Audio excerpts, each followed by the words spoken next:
Hi, it's me again with laser tips and tricks, and this video is about engraving on a piece of wood that's not perfect.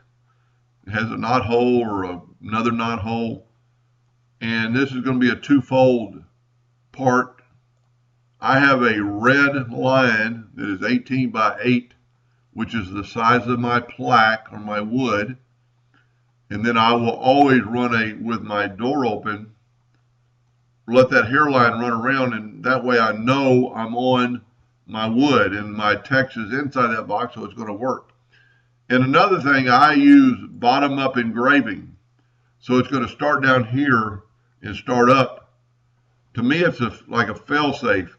If you start with top engraving and come down, and this happens to be larger than your wood, and you don't have any room to engrave anymore, you've wasted a piece of wood, or you're going to have to sand it off. With bottom up engraving, as long as it starts in this general area, it's going to finish and get all the text because it's at the top of your page.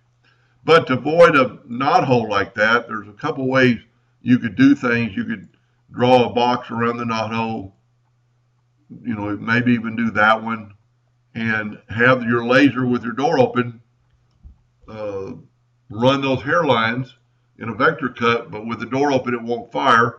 Or I will sometimes do this. I'll just draw boxes around my text or around my graphic, and then that way I'll let this run, and you can run it really fast. And if you didn't catch one, you could have it select that one and let it run again. But that way you're not in that knot hole. Anyway, I hope that helped a little bit. Thank you for watching.